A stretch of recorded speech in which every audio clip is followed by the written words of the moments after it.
من شرور أنفسنا ومن سيئات أعمالنا ونشهد أن لا إله إلا الله وحده لا شريك له ولا نظير له ولا وزير له ولا مشير له ولا معين له وصل على سيد الرسل وخاتم الأنبياء المبعوث إلى كافة للناس بشيرا ونذيرا وداعيا إلى الله بإذنه وسراجا منيرا. أما بعد فأعوذ بالله من الشيطان الرجيم. بسم الله الرحمن الرحيم. كل نفس ذائقة الموت. وقال النبي صلى الله عليه وسلم: إن الدنيا خلقت لكم وإنكم خلقتم للآخرة. اللهم صل على سيدنا محمد وعلى آل سيدنا محمد وبارك وسلم. جس دور پہ نازاں تھی دنیا وہ زمانہ اب ہم بھول گئے. جس دور پہ نازاں تھی دنیا وہ زمانہ اب ہم بھول گئے. اوروں کو جگانا یاد رہا خود ہوش میں آنا بھول گئے. جس ضرب سے دل ہل جاتے تھے وہ ضرب لگانا بھول گئے. منہ دیکھ لیا آئینے میں پر داغ نہ دیکھا سینے میں. منہ دیکھ لیا آئینے میں پر داغ نہ دیکھا سینے میں. دل ایسا لگایا جینے میں مرنے کو مسلمان بھول گئے. میرے محترم بزرگوں اور دوستوں، اللہ رب العزت نے انسان کو اپنی قدرت سے پیدا فرما کر اور کچھ مہلت دے کر اس دنیا کے اندر بھیجا ہے. یہ دنیا انسان کے لیے آرام گاہ نہیں ہے. یہ دنیا انسان کے لیے سیرگاہ نہیں. یہ دنیا انسان کے لیے تفریح گاہ نہیں. یہ دنیا انسان کے لیے چراگاہ نہیں کہ انسان کھا پی کر کھیل کود کر موج مستی کر کے زندگی گزار دے.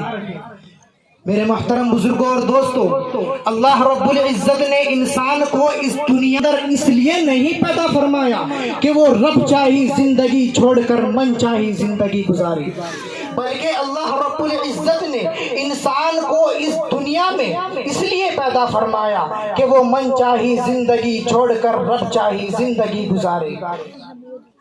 اللہ رب العزت نے اس کائنات کو اور کائنات کی تمام چیزوں کو انسانوں کے لیے پیدا کیا ہے. اللہ رب العزت ارشاد فرماتے ہیں: وَمَا خَلَقْتُ الْجِنَّ وَالْإِنسَ إِلَّا لِيَعْبُدُونَ. ہم نے اس کائنات کو اور کائنات کی تمام چیزوں کو انسانوں کے لیے پیدا کیا ہے اور انسانوں کو اپنی عبادت و بندگی کے لیے پیدا کیا ہے. تو اس سے معلوم یہ ہوا کہ انسان کی خلقت اور پیدائش کا اصل مقصد، انسان کی زندگی کا بنیادی مقصد اللہ رب العزت کی عبادت و بندگی ہے. صحیح معنوں میں بندہ وہی ہے جس میں بندگی ہو، ورنہ وہ بندہ سراسر گندہ ہے. تو برائے بندگی ہے یاد رکھ، تو برائے بندگی ہے یاد رکھ، ورنہ پھر شرمندگی ہے یاد رکھ. چند روزہ زندگی ہے یاد رکھ، ایک دن مرنا ہے آخر موت ہے، کر لے جو کرنا ہے آخر موت ہے. میرے محترم بزرگوں اور دوستوں، انسان کی زندگی ہوا کے اندر رکھے ہوئے ایک چراغ کی طرح ہے. جس طرح ہوا کے اندر رکھا ہوا چراغ ایک جھونکے میں بجھ جاتا ہے، اور جس طرح آنکھوں کا آنسو پلک جھپکتے ہی مٹی میں مل جاتا ہے، اور جس طرح پانی کا بلبلا ایک پل میں ختم ہو جاتا ہے، ایسے ہی انسان ایک پل میں اس دنیا سے اگلی دنیا کی طرف رخصت ہو جاتا ہے. کیا بھروسہ ہے زندگانی کا، کیا بھروسہ ہے زندگانی کا، آدمی بلبلا ہے پانی کا. میرے محترم بزرگوں اور دوستوں، ذرا غور تو کیجئے، صرف لفظ موت ہی کتنا بھیانک لفظ ہے. موت سے ہر جاندار ڈرتا ہے، موت سے ہر جاندار بھاگتا ہے. موت کی آواز کو کوئی سننا نہیں چاہتا، موت کے تلخ گھونٹ کو کوئی پینا نہیں چاہتا.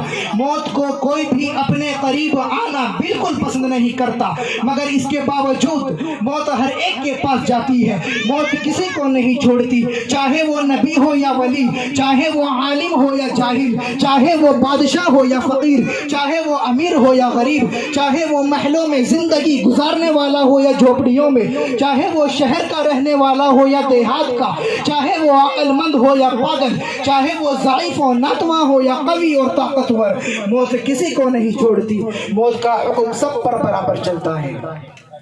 میرے دوستو ذرا غور کرو کیا ہوگا اس دن ہمارا، جس دن کے بارے میں قرآن کریم نے کہا وَأُمِّهِ وَأَبِيهِ وَصَاحِبَتِهِ وَبَنِيهِ لِكُلِّ امْرِئٍ مِّنْهُمْ يَوْمَئِذٍ شَأْنٌ يُغْنِيهِ کہ جس دن ماں بیٹی سے بیگانی ہو جائے گی، جس دن بیوی شوہر سے ناآشنا ہو جائے گی، جس دن اولاد ساتھ چھوڑ دیں گے، جس دن دوست بے وفائی کریں گے، مجرم جب یہ حال دیکھے گا یہاں تو اپنے بھی پرائے اور بیگانے ہو گئے، تو اس وقت اس کی آخری تمنا یہ ہوگی جس کا منظر قرآن کریم نے یوں کھینچا ہے، یوم یود المجرم لو یفتدی من عذاب یومئذ ببنیہ وصاحبتہ واخیہ وفصیلتہ التی تؤویہ ومن فی الارض جمیعا ثم ینجی۔ اے اللہ میری اولاد کو، میرے بیوی بچوں کو جہنم میں ڈال دے لیکن مجھے بچا لے۔ اے اللہ اگر تجھے یہ بھی قبول نہیں تو سارے انسانوں کو جہنم میں ڈال دے لیکن مجھے بچا لے۔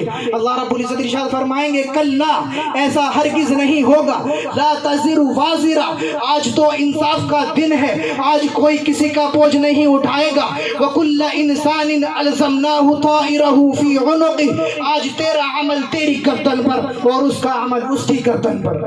پھر اللہ رب العزت فرشتوں کو حکم فرمائیں گے کہ اس کو لے جاؤ، اٹھا کر جہنم میں پھینک دو۔ پھر جہنمی جہنم کے عذاب سے پریشان آ کر موت موت چلائے گا، مگر وہاں تو موت کو بھی موت آ چکی ہوگی۔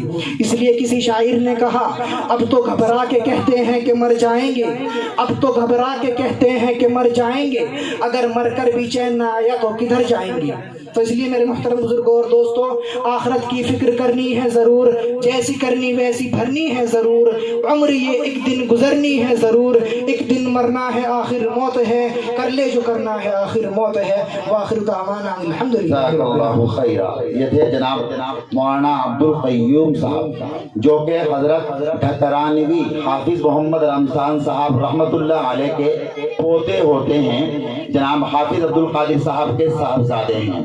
آپ مدرسہ مظاہر علوم سہارنپور میں زیر تعلیم ہیں۔ اللہ تعالیٰ آپ کے علم میں برکتیں پیدا فرمائیں اور آپ کو عالم باعمل بنائے اور آپ کا سایہ ہمارے سروں پر تادیر قائم رکھے۔ جس طریقے سے حضرت ڈھکرانوی نے اپنی پوری زندگی لوگوں کی اصلاح اور دوسری رسوم سے محافظت کے لیے دوسری رسوم